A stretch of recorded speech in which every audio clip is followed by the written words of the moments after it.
I'm Spade Parade. I'm a private eye. It isn't the best job in the world, but it isn't the worst job in the world either. Carrying people from Chicago to St. Louis on your back is the worst job in the world. I'd been working lots of late hours and was tired. My mind was reeling. In fact, I was so mixed up I couldn't remember where I'd put my hat. Suddenly, my doorbell rang.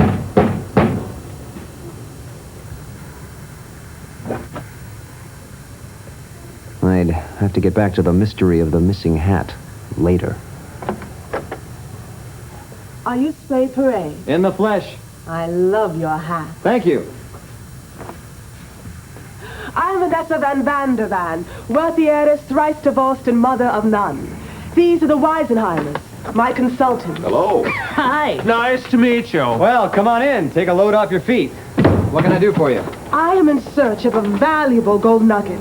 It is in the desert of Arizona, and I need your help. Mm-hmm. Can you tell me something about it? Well, yes, it's about this size. The size of a hockey puck. It's buried under a cactus plant.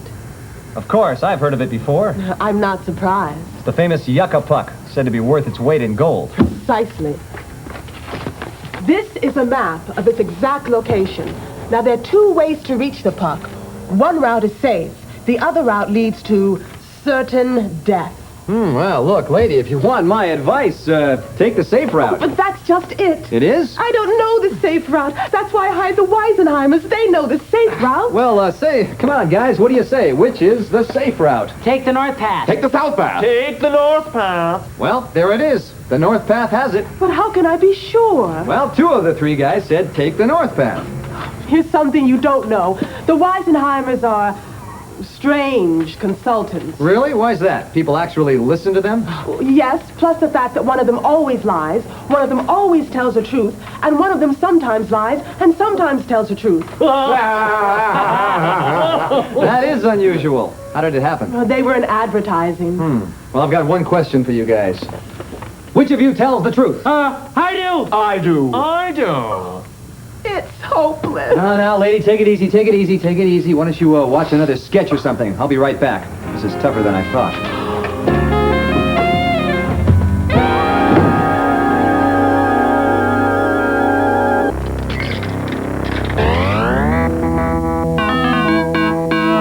Mathman, your mission is to eat only numbers that are less than 0.5. When you encounter a number, you'll have until the count of 3 to make your decision. And beware the contemptible Mr. Glitch. He will eat you if you are wrong. Mathman, Mathman, Mathman, Mathman, Mathman. That's less.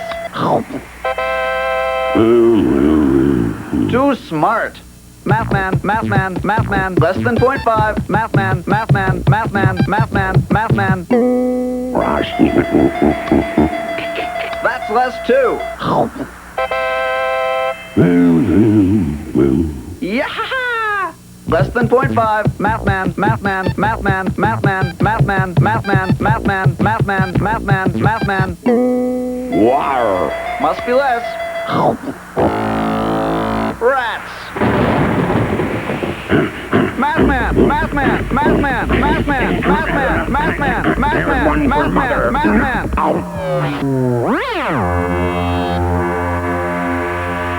That was fun.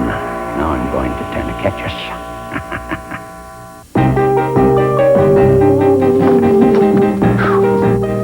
I'm back. Hi. Hi. Well, Miss Van Vandervan, when we last spoke, you said your consultants, the Weisenheimers, were named Tom, Dick, and Harry. Yes, and Tom always tells the truth. Good for Tom. Dick never tells the truth, and Harry sometimes tells the truth. But the problem is, I don't know which Weisenheimer is which. Well, while I was away, I made these Tom, Dick, and Harry hats. They should help us keep things straight. Let's get started. Now, who are you? I'm Tom. You see, he could be Tom and telling the truth, or he could be Dick lying and saying he's Tom. Or he could be Harry, for that matter, also lying. You never can tell about Harry. What I hate are these consultants who make no sense and cost me a bloody fortune. Yes, well, let's move on, Miss Vandervan. Now, who are you? I'm Dick. Dick, huh? Now we're getting somewhere. How? Well, now, is this guy really Dick? I don't think so, because Dick always lies. If he is Dick, then he would have to lie and say that he isn't Dick. But he can't be Tom either, because then he'd have to tell the truth and say, I'm Tom. Right, so that only leaves us one possibility. He's not Tom, he's not Dick, he must be Harry. You get the Harry hat. But that still doesn't tell us which one is Tom. Mm-hmm. Moving right along. Who are you? There is something wrong here. I'm Harry. There's definitely nothing wrong here, pal. We already have a Harry, and it's not you. He must be lying. He can't be Tom. He's Dick. Right. And that means you're Tom. That's what I've been trying to tell you all from the start. Oh, we couldn't be sure until now. Well, case solved, Miss Van Vandervan. Now all you have to do is ask Tom the safe path to the Yucca and take it.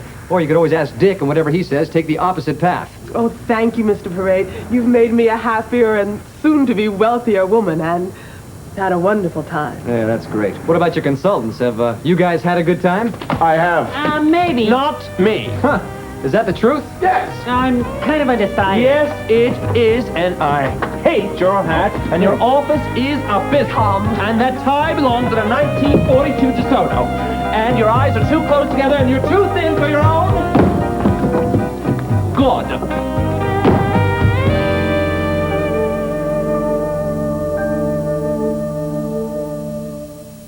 Here's a funny question. Do you know if there are any numbers that are less than 0? Watch. At the big diving meet at a school, a diver named Stanley O2 did a horrid backflip that the judges scored fifth, the worst ever seen at a pool. Well, the spectators let out a roar, but Stanley had more thrills in store. His next dive was poorer and caused such a furor, they gave him a negative score. He got less than 0, less than 0. The score was running in reverse. Less than 0, he's an anti-hero. Watch me go from bad to worse. At a dance contest down by the shore, Stan tripped and fell on the floor. The judge cried, P.U., you get -2. Said Stan with a grin, Less is more. he got less than 0, less than 0. He's a negative guy. Less than 0, he's an anti-hero. Worse than nothing is my battle cry. When he skated for the roses at the roller rink, the judges held their noses and said, Stan, you stink, you're so bad, we gotta give you a sub-0 score. It added up to -24.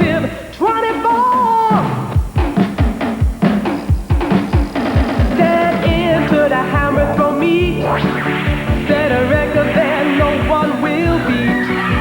He threw it behind them, the score they assigned him was -55 feet. He got less than 0, less than 0. No ifs and no ands and no buts. Less than 0, he's an anti-hero. I'm a certified nationwide slut. Yeah. I'm a certified nationwide slut. Yeah! Still watching, huh? Why don't you get a pencil and paper and play the following game? You won't win anything, but it will keep you out of trouble. I told you I'll pay you back Friday, Saturday the latest. Well, what, you think that stuff grows on trees? I was just borrowing from oranges. Time again for America's favorite mathematical game show. But who's counting? And here's America's favorite mathematical game show host, Monte Carlo.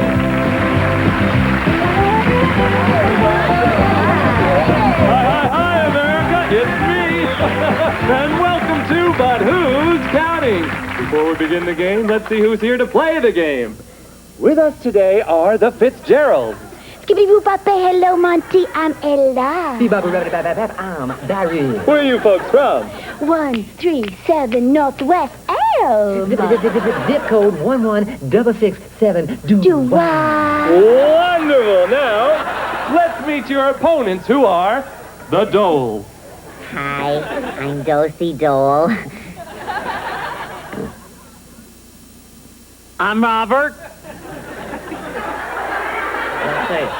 Nice to have you with us. Now, let me tell you how we play the game. We'll choose 5 digits at random, one at a time on the wheel. And here's our wheel spinner, the lovely Amber Jeanette.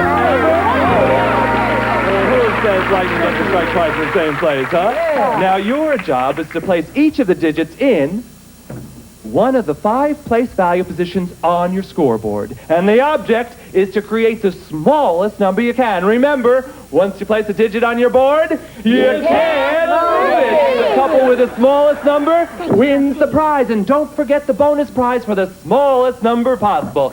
Remember, you folks at home, get pencil and paper too so you can play along with us. Here we go with the first number.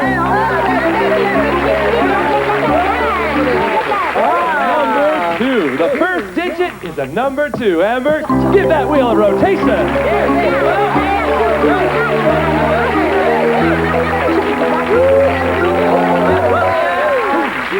Another number 2. The second digit is number 2. Nice work, Amber.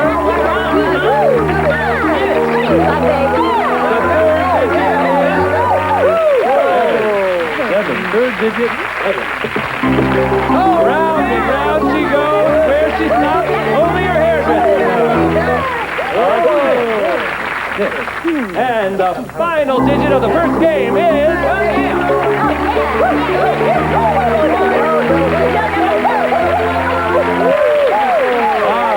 Final digit, 5. Okay, Fitzgerald, what'd you come up with? Well, Monty, baby, we came up with 22,576. Oh, yeah. 22,576.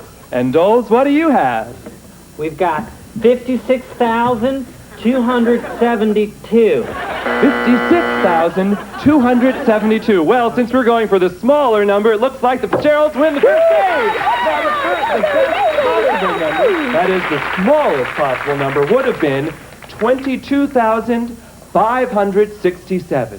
That's 22,567. Didn't make it, but pretty good over here. Now let's go to the second game. Now tell me, Fitzgerald, you did so well. Do you have any strategy? Oh, just stay cool. Stay cool. How about you, Dole? Well, if the cow gave us about a quart of milk. Thank you very much. Okay, let's go to the second game.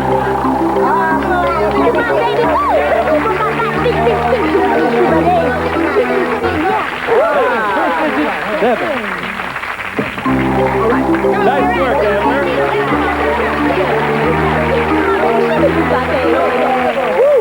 Another 7. Second digit is 7. Baby. Come on. Oh, yeah.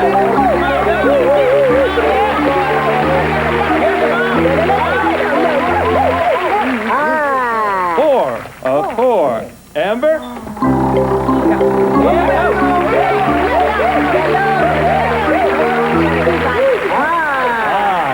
5. And the final digit of the final game is...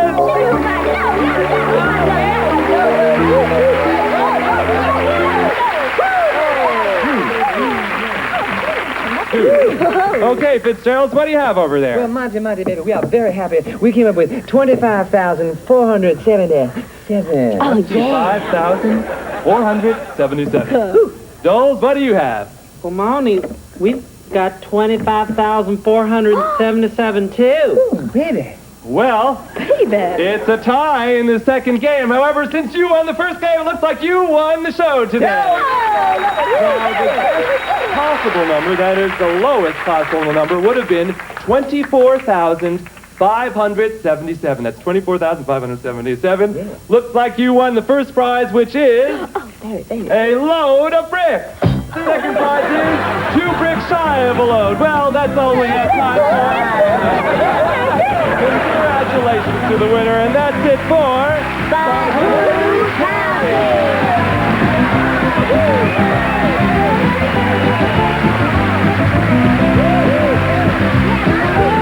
Mr. DePinna doesn't know he's on our hidden camera. I got a headache. I tell you right about now, 6 overweight elephants are playing soccer with my eyeballs. It sounds like a data headache. I got a data headache. Too much information and no way to organize it. I was driving my cab, see, minding my own business when... BAM! I got hit from behind by a truckload of numbers. Gas, repairs, parking, tickets. I almost went through the windshield. Will you try a pie chart? A pie chart? A quick, easy way to organize and display data. I'll try it. Pie chart. Just one of the many tables, charts, and graphs available to you anytime, anywhere. When in doubt, chart it out. Hey. The elephants are gone. I feel fantastic. The pie chart put all those numbers in an organized form, and now for the first time in my life, I understand all my costs. Will you use pie charts in the future? Does the chicken have lips? Oh, what does that have to do with anything? I don't know.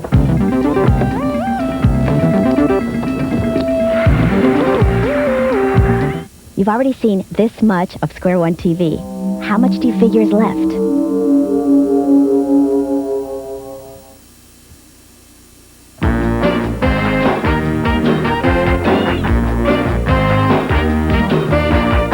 Sooner or later, you're gonna see some math. You can count on it. Sooner or later, those numbers cross your path. You can count on it.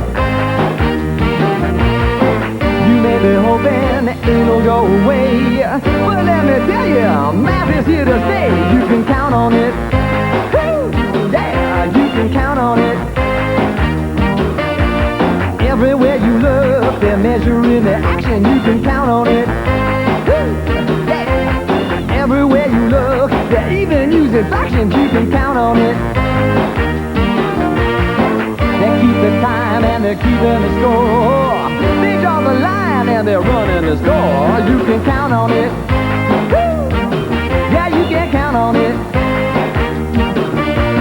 Look at the dial. Look at how far. Look at how much. Look where we are. Look at the game. Look at the graph. Check out the numbers. You got the last laugh. Cause it ain't history. There's nothing tough about it. You can count on it. That's right. You're gonna see that you couldn't live without it. You can count on it. Woo! Don't take a genius or a great magician to make a pretty good mathematician. You can count on it. Woo! Yeah, yeah, you can count on it. Woo!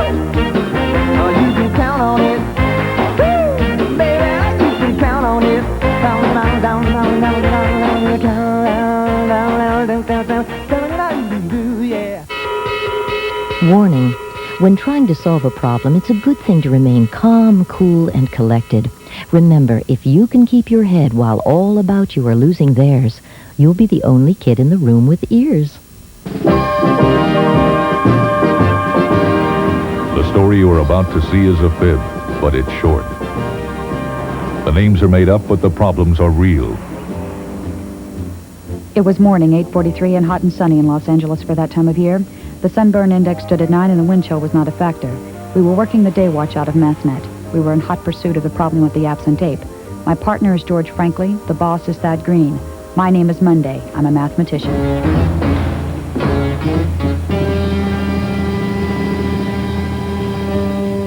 A series of weird crimes had been taking place in the greater Los Angeles basin. A gorilla who had escaped from the zoo had been robbing local merchants. They were tired of it. We were tired of it. We decided to look at a couple of scenes from yesterday's show to get us up to speed. When you're trying to solve a problem, it's always a good idea to go over your facts. Make sure you're on the right track. Now on this map, the scale says 1 inch represents 2 miles. The first robbery took place 3 inches away from the zoo. 3 inches represents 6 miles. Right. Could a gorilla have traveled that far? We determined that gorillas can travel 10 to 12 miles an hour at top speed, and the elapsed time between the robberies was 5 hours. By multiplying 5 hours by 10 miles and 12 miles, we determined the gorilla could have covered 50 or 60 miles. When a gorilla named Grunt was found to be missing from the zoo, its young friend Jane came by to help us. Jane was convinced that her friend Grunt wouldn't have committed the robberies. She said he couldn't have traveled that far that fast. But Grunt's an old gorilla. He's out of shape. Did he smoke? Jane told us he couldn't be that far from the scene of the last robbery. 1 inch represents 2 miles. I set the compass at 2 inches.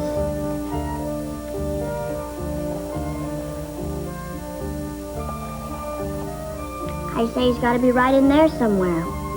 Jane told us Grunt loved pizza pie. Then the phone rang. Thank you. We'll be right out. Excuse me. What's that? The location of the latest robbery.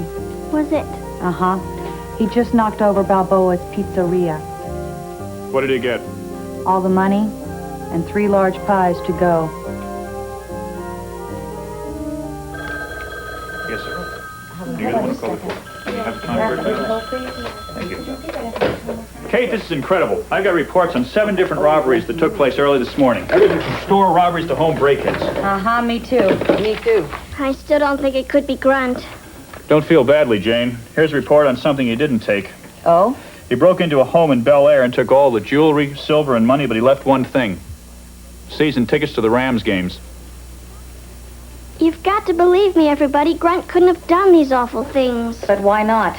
They all took place between midnight and 4 a.m. and all within a 2-mile radius of each other.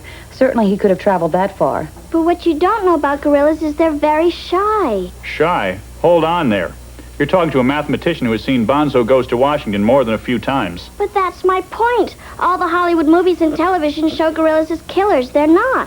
What do you mean, Jane? Gorillas are gentle animals and very shy. They hide from people. Obviously, you haven't seen Woodland Hills Cop where this orangutan swings out of the opera house. Gorillas only become fierce when they feel threatened. Jane, the evidence is overwhelming. And here's something else you haven't considered. Gorillas need a lot of rest, and according to your own reports, Grunt has been robbing stuff for about 18 hours straight. Maybe he feels he's on a roll. Gorillas spend at least 14 hours a day sleeping. That's more than half a day. They have to renew themselves. Grunt couldn't have gone that long without sleep. You have to believe me. Mathnet, Monday. Yes, sir. How are you, Mr. Balboa? Really? We'll be right out. Was that Sly Balboa, the movie star? No, it was Pie Balboa, the pizza czar. Thinks he's got something. Let's roll.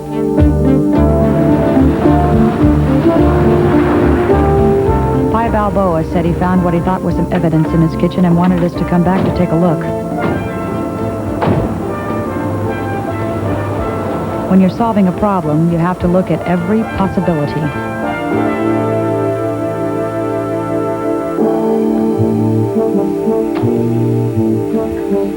I think he left these. You know what I mean? Yes, sir, Mr. Balboa. The gorilla came through here and left footprints in the flour. Yeah. I guess. I mean, I seen him last night. I just figured they're my brother-in-law's or something. Those aren't gorilla footprints. Well, they ain't my brother-in-law's. Hey, I checked it out. How can you tell, Jane? Because there are only 2 sets of footprints here. How many feet did Grunt have, Jane? That's just it. Gorillas don't really walk on their hind legs like they do in the movies. They walk on all 4s. So there'd be sets of 4 prints. Maybe you should talk to my brother-in-law. I'll call him. Besides, the stride of a gorilla is about 30 inches. These look more like a man made them. About 36 inches. Uh-huh. How do you know so much about gorillas, Jane? I read a lot and study. When I grow up, I want to be a zoologist. You know, study animals and their behavior. Hey, yo, Sylvester! Come on down. I think I got a job for you.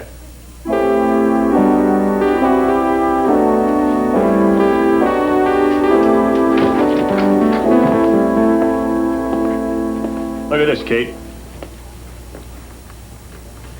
Martha baking again? Found it near the footprints in the pizzeria. Pie Balboa said it was one of the pies Grunt swiped. What are you going to do with it? Thought I'd run it through the lab, you know, to see if they get any info to help us. Like what? Oh, I don't know. Maybe check to see if Grunt had an overbite, something like that. In Woodland Hills Cop, they use dental records to see if... What are those? These? Anchovies. Ew, gross. Grunt hates anchovies. He never eats pizza with anchovies. He only eats extra cheese with green peppers. That's my favorite, too. Hello, Mathnetters. Got something? Uh-huh. Another robbery? Yes, but this one is a little different. How so? Look. He just robbed a market in Huntington Beach. It's one of those Abel Baker supermarkets. Martha shops the one in our neighborhood. I'll ask her to stop. Look at this, Kate. Huntington Beach is almost 40 miles away from these other robberies. How much time did he have? The call came in at 10:01 this morning. The last one was at 4 a.m. That's 6 hours. If he moved at 10 miles per hour, he could have gone 60 miles. But he can't go that fast. He hasn't had any rest. He couldn't have gotten there. We understand how you feel, Jane, and we know it sounds impossible, but theoretically, he could have made it. No way. It would have been tough. What do you mean? Traffic in Orange County is terrible at that time of day. Mathnet, frankly. Are you sure? What time was that? Uh-huh. Was he out of breath? I see. Then it must not have been he. Thank you. Crime in Entlease. What? Our gorilla was spotted at 10:05. He was picking oranges in the backyard of a house on Scenic Drive in that new project. You know, the step development in Hollywood Hills? The lady yelled and the monkey left. Now, there's no way one gorilla could be in two places at the same time. So what does that tell us? Grunt has an accomplice. George, we're dealing with two gorillas.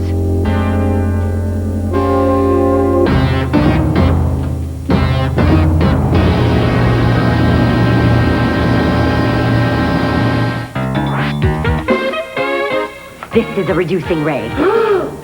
How tall are you? 6 feet. Then if we let 1 inch stand for 20 feet, a 6-foot person would be 3/10 of an inch.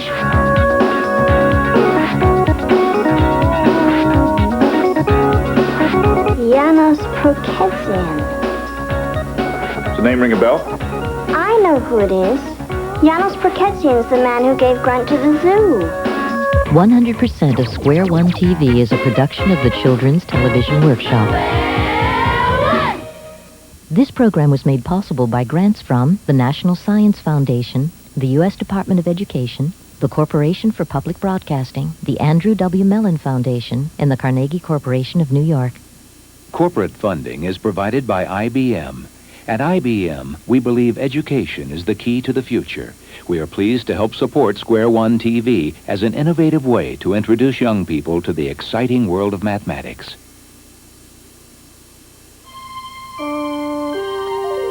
This is PBS.